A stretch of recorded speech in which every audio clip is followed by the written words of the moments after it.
बिस्मिल्लाहिर्रहमानिर्रहीम। अच्छा, some decisions in life can't be undone.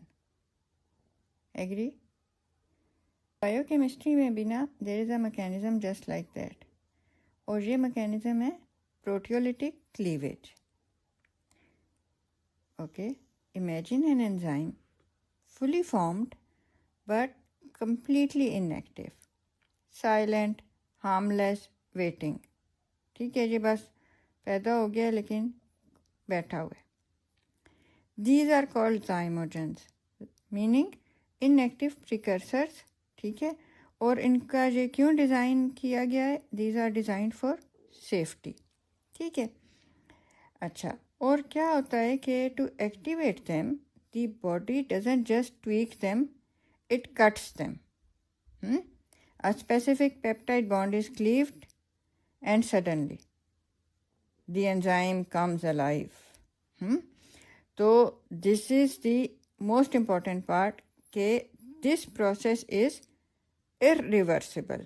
ठीक है, once activated there is no going back। ठीक है, अच्छा, तो think of a zymogen like a grenade with a safety pin। As long as the pin is in place it's safe।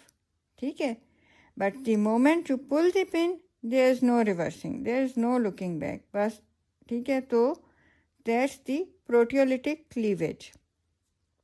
अच्छा, अब ज़रा हम इनकी क्लासिक एग्जांपल्स देख लेते हैं। Let's start in the stomach. क्या है? Pepsinogen is release in an inactive form. ठीक है, क्यों? It protects the stomach cells from self digestion, के वो, क्योंकि देखें प्रोटीन के जो एंजाइम्स हैं ना, इन्होंने प्रोटीन को डाइजेस्ट करना है, और स्टमक की वॉल भी प्रोटीन है। अगर ये एक्टिव होंगे तो ये तो प्रोटीन की वॉल ही को डाइजेस्ट कर देंगे। ठीक है, उसको खा जाएंगे। तो इसलिए these are secreted in an inactive form. ठीक है, अच्छा, फिर जब ये क्लीव होंगे, ठीक है, जैसे पेप्सिनोजन जो है वंस इट इज़ क्लीव्ड तो ये क्या बन जाएगा? पेप्सिन। ठीक है, और this is a powerful protein digesting enzyme. अच्छा, अब ज़रा स्मॉल इंटेस्टाइन में आ जाएं। इधर कौन कौन है? Trypsinogen, it is activated to trypsin। Chymotrypsinogen to chymotrypsin। ठीक है, तो these enzymes are activated only when and where they are needed।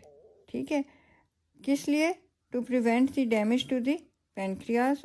ठीक है, अच्छा, फिर हम देख लेते हैं कि ब्लड एंड सर्वाइवल।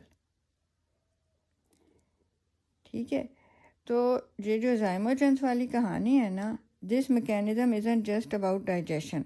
ठीक है, it is critical for survival. इसमें हम देखते हैं कि ब्लड में ये क्या हो रहा है। प्रोथ्रोम्बिन जो है it is present as a zymogen. ठीक है, which can be activated to thrombin. ठीक है, और क्या होता है कि this single activation step triggers the blood clotting cascade. ठीक है, once cut the body begins sealing wounds. ठीक है, तो ये सूट करता है ना कि ये इनएक्टिव पड़ा रहे, वरना अगर ये एक्टिव फॉर्म में आ जाए तो ये तो आपके पूरे क्लॉटिंग शुरू कर दे। दूसरा जो है कि क्लॉट्स की ब्रेकडाउन में कौन सा एंजाइम है? प्लाज्मिनोजिन। ठीक है, जब भी ये नोजिन आ रहा हो ना तो ये ज़्यादातर आप देखें कि ये ज़ाइमोजेंस के एंड में आ रहा है, और ये एक्टिवेट होके क्या बनेगा? प्लाज्मिन। ये क्या है कि after precise activation it dissolves the fibrin and restores the blood flow. ठीक है, तो अगर ये वैसे ही ये एक्टिव होके फिरने लग जाए तो ये तो आपकी जो है वो हेमरेजिस करा सकता है। ठीक है ना। अच्छा, तो अब इसमें आप देखें कि जो है ना कंट्रास्ट विद कोवेलेंट मॉडिफिकेशन क्या है कि अनलाइक फॉस्फोराइलेशन, ठीक है, which was reversible, proteolytic cleavage is one way switch. ठीक है, नो फॉस्फेटेजेस कैन अनडू इट। ठीक है, नो रीसेट बटन एग्जिस्ट। बस आप इसको फिर फैक्ट्री सेटिंग्स पे नहीं कर सकते। ठीक है, तो अब जो एग्जाम गोल क्या है कि zymogens ensure enzymes are activated at the right place at the right time in a controlled but irreversible way. ठीक है, तो in moments where the body cannot afford hesitation, it doesn't just regulate, it commits.